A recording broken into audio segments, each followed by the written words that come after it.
Magandang umaga mga kalapatid. Welcome sa Bagong Silang One Loop Race Season 1. Hi mga kalapatids, nandito tayo ngayon sa Bagong Silang One Loop Race. Introduce ko sa inyo ngayon ang mga procedure at mga guidelines sa pagpasok ng ibon. So, sa palaro na to, lahat open for all. So, i-accept namin lahat ng ibon na may inner 2025 banded. Ang lipad lahat ay Derby BBCM. But yung training natin, magkakaroon din tayo ng fan days, kakagyan natin sa BSRTC. But yung pinaka final Derby, ang karera ay BBCM. So, yun. So, sa mga gusto magpasok ng ibon, mag-accept kami hanggang March 31. So, kung may mga ibon kayo na mga ready na, pwede nyo nang dalhin dito. So, yung mga naka-BBCM nyo, mas maganda yun ang dalhin nyo. Kasi yun ang pinaka main goal namin, na mag-champion ang mga ibon nyo sa BBCM. Unang lipad natin ngayon, season is North. Then mag-accept uli kami for South. So, unahin lang namin yung submission ng North. Ang edad ng ibon, minimum 30 days. So, yan, pwede naman dalhin na dito. With or without vaccine, pwede nyo siyang dalhin. So, kung may vaccine na, mas okay. Basta declare nyo lang sa amin kung anong vaccine yung ginamit nyo at kailan nyo siya pinaksinan. Para sa record niya, sa amin, ma-update din namin. As a displacement, ang kagandahan dito, siya nga pala, kung gusto yung sigurado na yung backup nyo is maturuan na rin, pwede nyo na isabay sa mission. Minimum of 2 birds. Yung pang third, yung backup nyo, dali nyo na rin. Para may option kayo kung ipapasok nyo siya or kukunin. Sa'yo kung ipapasok mo na rin. So, most likely, yung iba, yun ang plano. So, may tatlo silang ibon, most likely yun ang gusto nilang gawin. Ipapasok na rin yung pang third. First fee is 2,000 and activation is 2,500. Ang activation natin will start ng 50 kilometers. Yung magcha-champion, i-auction siya. Pero, discounted siya siyempre sa owner. So, kung 70 turkey ang partihan, 70 ang sa owner, 30% sa lock. Hanggang ilang rankings yung ipapasok sa sir, sa auction? Simula overall ilan? 10 lang. Talagang gusto namin kung sino lang talagang pinakamatibay na 10. Okay, at least 1 to 10. Tapos yung the rest, sir, na uuwi pa or papasok doon sa top 11, paano magiging scenario nun, sir? Bibilin ba nila, buyback pa or paano? Yes, pwede, meron silang buyback fee na 500 pesos lang.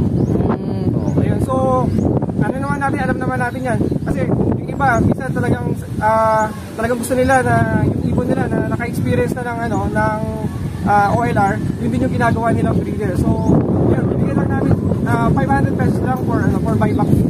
Sa amin, parang ito pa lang susubukan. Yung ibon mo. Alam naman natin lahat, sa Bagong Silang, nandito halos karamihan ng mga galing. Maligtibay ng mga ibon. Talagang may bilalaban mo kahit saan karera. Maximum capacity ng log is 600, but hindi namin siya ma-maximize. We will accept only 200 for north and 200 for south. Sa mga magsasubmit, please dial my number 0933-143-2484 or messenger Oli Ortigas, or you can send message BS1 to Facebook. We're located sa Bagong Silang, Race 9, Taguig. Samahan ko kayo sa aming quarantine area.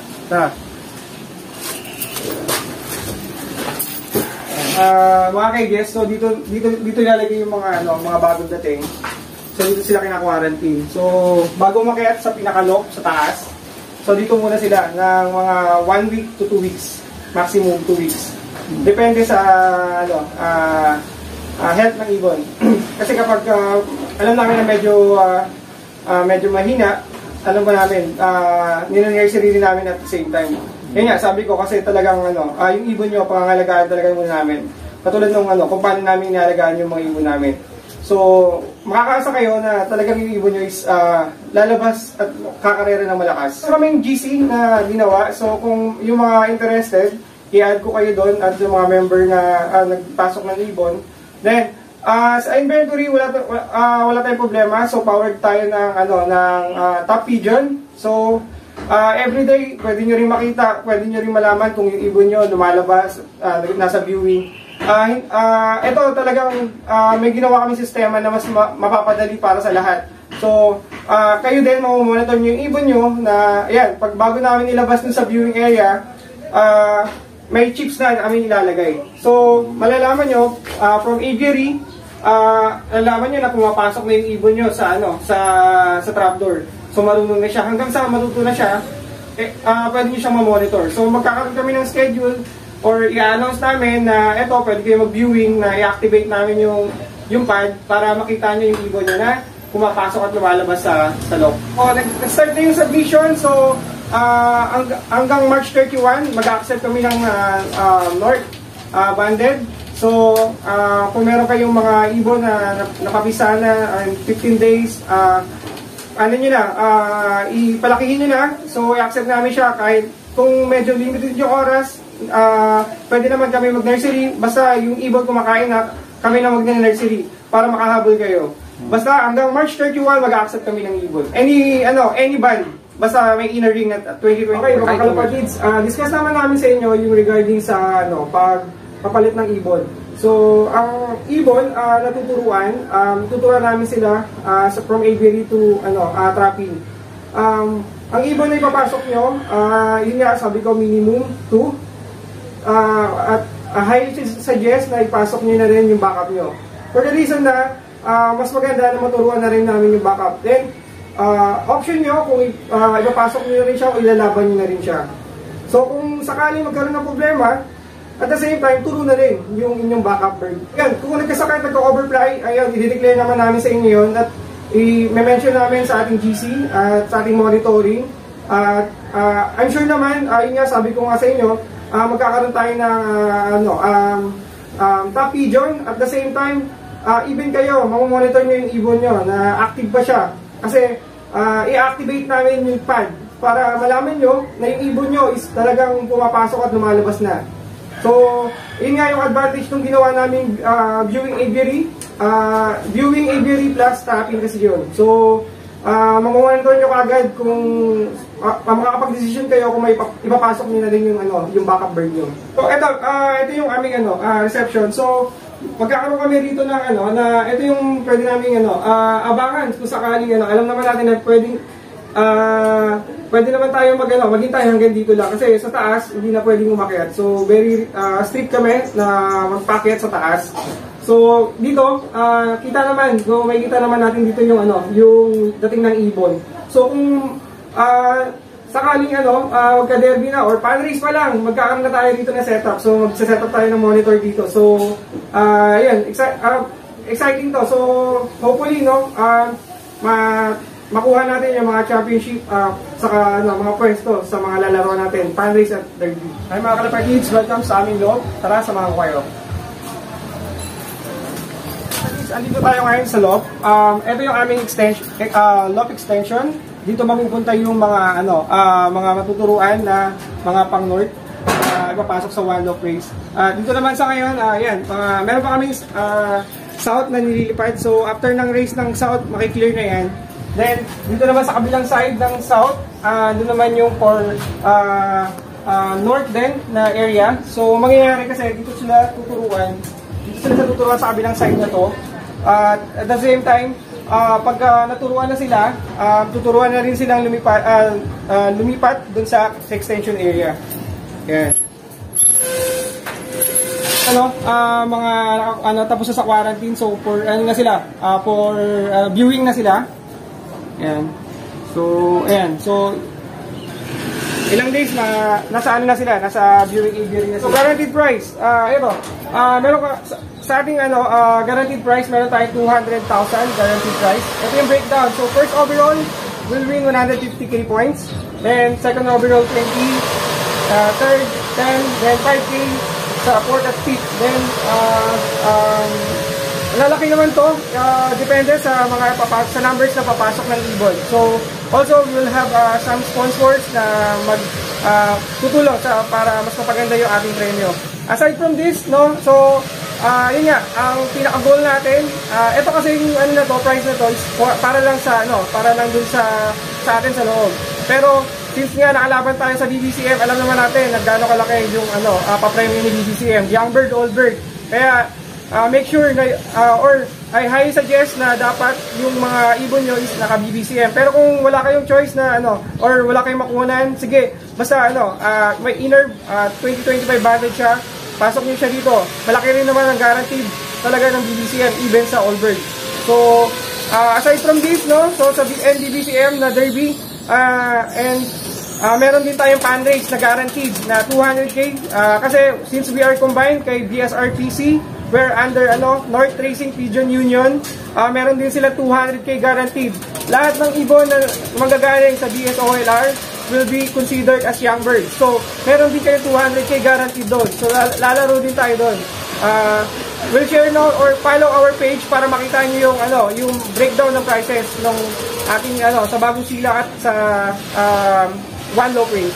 Sa Derby, if ever pwede kayong tumagos kung sakaling talagang nakita nyo na talagang pangtagusan ng laban ng ibon mo. Tagus mo na yan, lalo na sa alam naman natin yan kapag nasa final race na. Tagus nyo na lahat. So sabihan nyo lang kami, we can help you para matagos yung mga ibon kung saan club na under ng BBCM. So PM us sa GC. Ito yung south area natin ngayon. So presently, meron pa siyang laman ng mga pangkarera namin ngayon. Ang karera namin ngayon, BFRC, BBCM, at MMFC. So ngayon, pinahanda namin yung mga BFRC for Catbalogan race.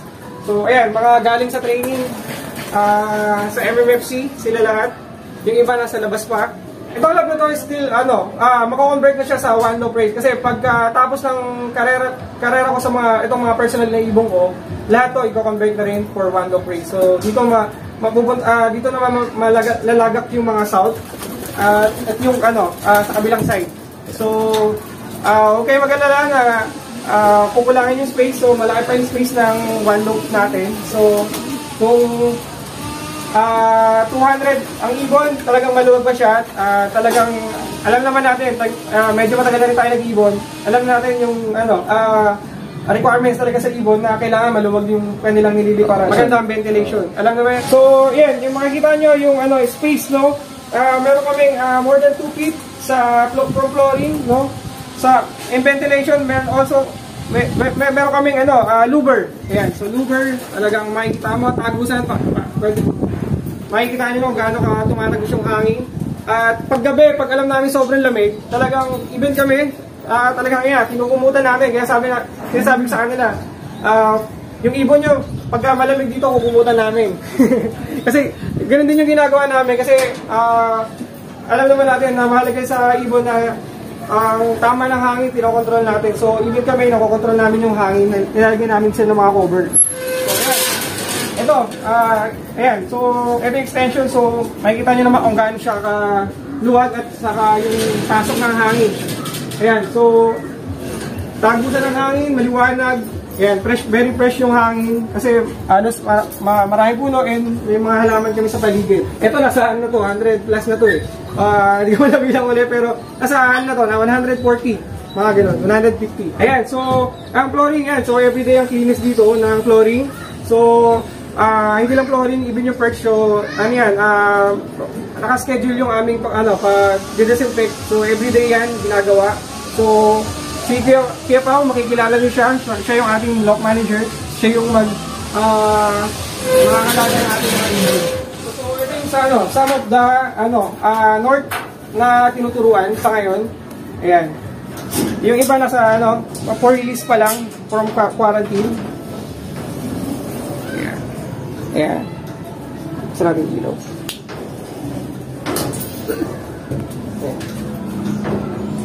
Ayan.